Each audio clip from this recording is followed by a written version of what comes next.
William hunt అనే ఒక భక్తిపరుడు దేవుడు ఆ తలుపు దగ్గర నిలబడి తడుతున్న దృశ్యాన్ని చూశాడు, గీశాడు.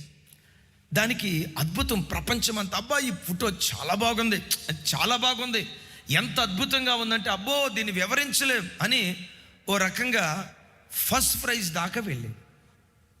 ఆ రోజుల్లో గీసిన బొమ్మల్లో ఫస్ట్ ప్రైజ్ దాకా వెళ్ళింది. మొత్తానికి ఈ ఫస్ట్ ప్రైజ్ దాకా వెళ్ళింది, ఫోటో చాలా బాగుంది, అద్భుతంగా గీశాడు విలియం హంట్. ఈలోపు ఒక ఆయన అన్నాడు, లేదు లేదు లేదు లేదు లేదు, దీనికి పొర్రపాటున ఫస్ట్ ప్రైజ్ కాదు కదా, ఫోటోగా పరిగణించడానికి కూడా దీనికి అవకాశం లేదు. ఎందుకంటే ఆ ఫోటో గీసిన అతను సెన్స్ లేకుండా గీశాడు. సెన్స్ లేకపోవటం ఏంటయ్యా, ఫోటో చాలా బాగుందిగా, ఫోటో చాలా బాగుందిగా, ఫోటో చాలా బాగుంది కానీ డిజైన్ చాలా బాగుంది కానీ తలుపు ఉందా? తలుపుని చూడటంతో తలుపుకు బయట ఏముంటుంది చెప్పండి సార్?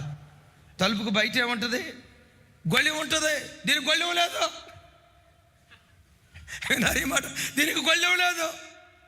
తలుపు అంటే ముందు గొళ్ళెం ఉండాలా, గొళ్ళెనికి దానికి తాళం వేస్తారు, అదేమీ లేకుండా. How it is possible? It's non sense. దీనికి బయట గొళ్ళెం లేదు అని అంటే విలియం హంట్ని పిలిచారు. బాబు ఫోటో చాలా బాగుంది కానీ ఈ ఒక్క గొళ్ళెం పెడితే అసలు దీనికి మించిన తిరుగు ఇంకొకటి లేదు, నువ్వు గొళ్ళెం పెట్టు అన్నారు. ఆయన అన్నాడు, పొరపాటును పెట్టనయ్యా, గొళ్ళెం పెడితేనే కదా తలుపు, అది మనుషుల తలుపుకయ్యా. హృదయం అనే తలుపు యొద్ద నుండి హృదయంలోకి దేవుడు రావాలంటే గడి లోపటి నుంచి ఉండాలి. నీ అంతట నీవు తలుపు తీస్తేనే దేవుడు నీలోనికి వస్తాడు. నీ అంతట నీవు తలుపు తీస్తేనే దేవుడు నీలోనికి వస్తాడు. అట్లా కాకుండా